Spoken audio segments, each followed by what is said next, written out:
Once upon a time, there was a dog. It was very greedy. It found a piece of bone. It was crossing a stream.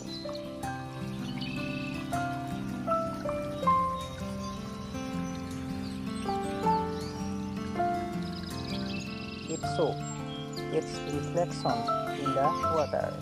It thought that there was another dog. It wanted to take that piece also.